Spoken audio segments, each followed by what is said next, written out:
On Sunday afternoon or evening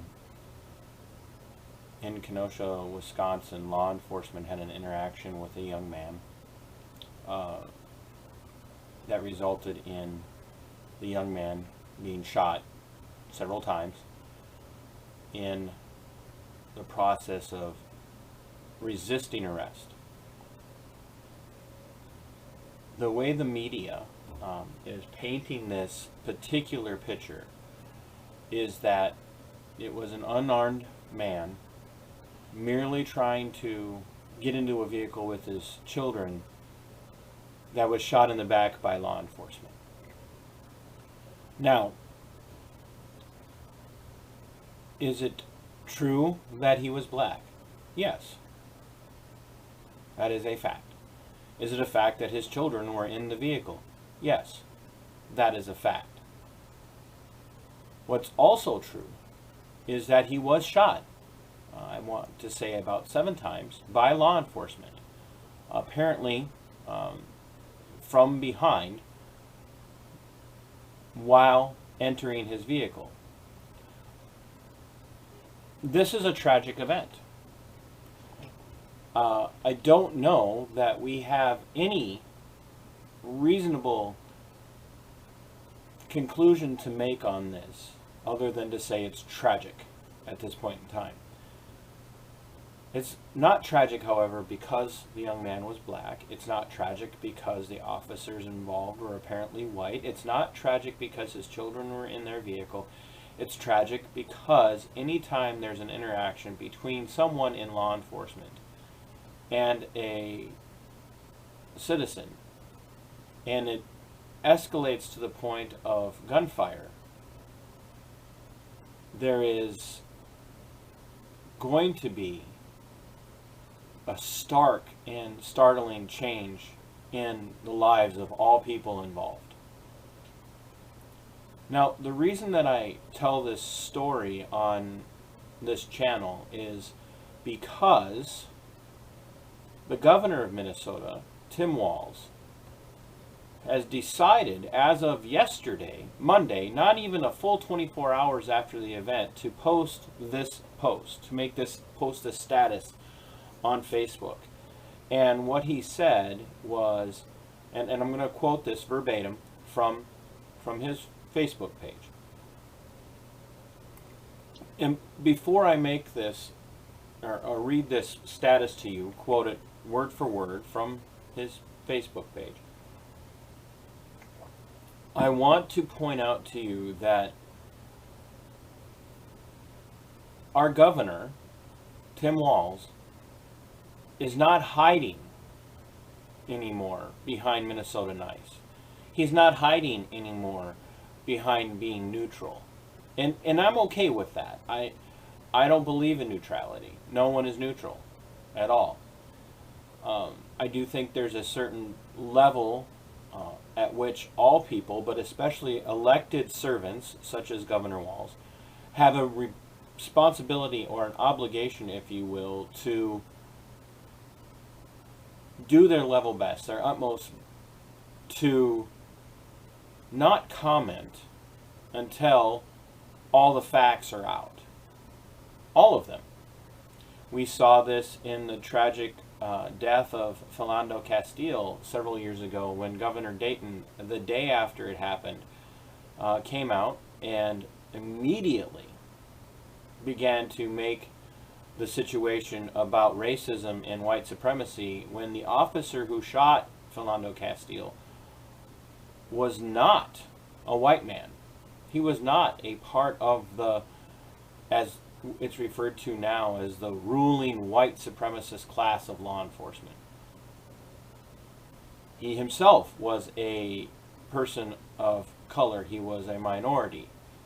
And so many times, especially in the state of Minnesota, people who sit in the governor's office, who sit in that throne over Minnesota, and that is definitely the case with Tim Walz. He sits and rules as a despotic tyrant, granting to himself powers and authorities that he just absolutely loves to have and will not give up. Now these men, like Tim Walz, are making declarative statements and pandering to a segment or a portion of the population that they really are manipulating and using to their advantage by pandering to them. And I'm not, some of you are going to hear that and think, oh, well, gee, Manise, what's Todd talking about? Pandering to a segment of the population. I'm not talking about African Americans. I'm not talking about black individuals in the state of Minnesota or other areas. I'm talking about the leftist, I almost said that wrong. I'm talking about the progressives, the leftists, the Marxists, if you will, who use episodes like this to further their cultural revolution, to further divide the people of the United States along ethnic and cultural lines. That's who he's pandering to. And so this is the governor's statement. Last night, Jacob Blake, an unarmed black man and a father, was shot multiple times in the back by police. Gwen and I pray for him as he fights for his life and for his children who witnessed this horrifying event. Let this strengthen our resolve to continue our fight for police reform and accountability until no one has to fear for their lives in the presence of law enforcement due to the color of their skin. In July, I signed the Minnesota Police Accountability Act into law, but that did not end our work on police reform. We will continue to work with the DFO, People of Color, and Indigenous Caucus to advance meaningful change. Do you see that the governor made this strictly about the ethnicity of the individual who was shot? And by implications, accusing the officers of being ethnic bigots, of being white supremacists, of being racists. That's what he did. The governor of Minnesota, the person in Minnesota, the highest elected office in the state of Minnesota, the highest constitutional authority in the state of Minnesota, in the eyes of some people, is not only weighing in on a subject that is indeterminate at this time. It is indeterminate. We do not know all the facts behind this case in Kenosha, Wisconsin.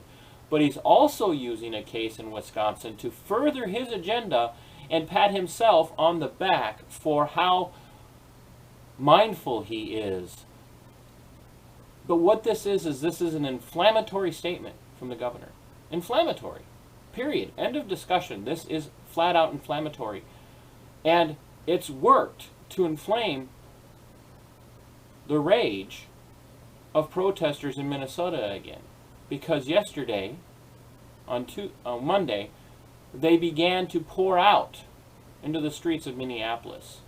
Once again, going to, I believe it was the 1st precinct in Minnesota, or in Minneapolis, and demanding accountability.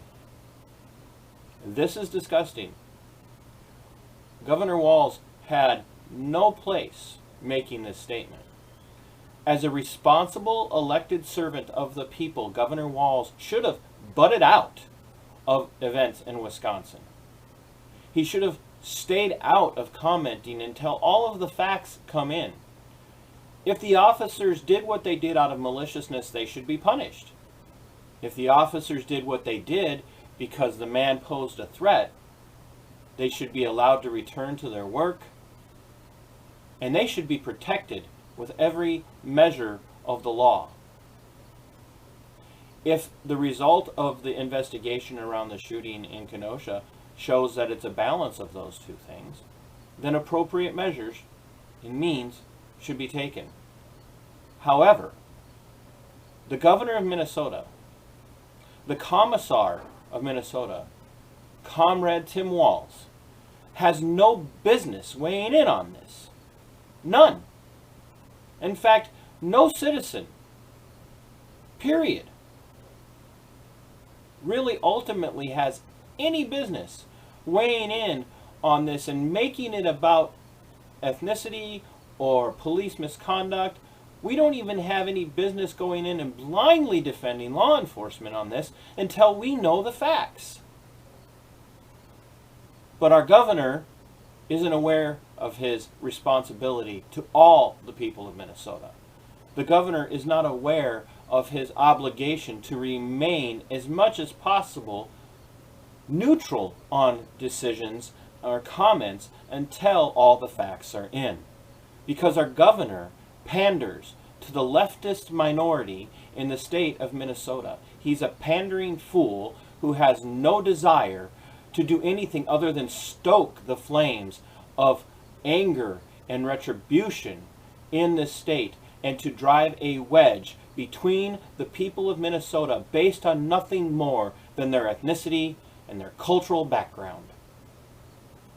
He is a tyrant, and he will use any means he can to divide the people of Minnesota to his ends and for his purposes as long as he remains in office. Shame on you, Tim Walz. You have proven yourself to be exactly what everybody who disagrees with you thinks. You are a small-minded, bigoted man who will use your electorate to your ends for no other reason than furthering your cause. You have an evil agenda, and that can only come from an evil heart. And no matter how much you couch it in terms like we're praying and we're pleading and safety, what it is an example of you doing what you need to do to pander to people who you will only use for your ends. Shame on you, Tim Walz. Shame on you.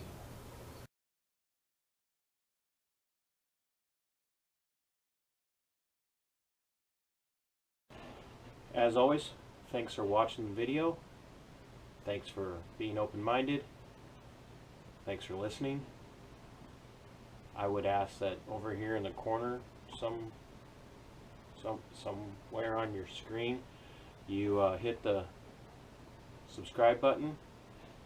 It's important, not for me, but because mainstream media, legacy media, isn't going to get the word out. They're not going to let people who don't toe the established line speak.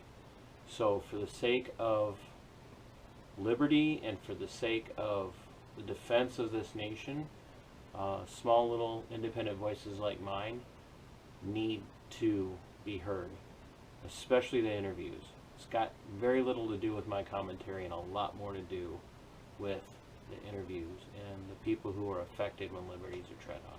So once again, hit the subscribe button, like, subscribe, and share. Thank you very much.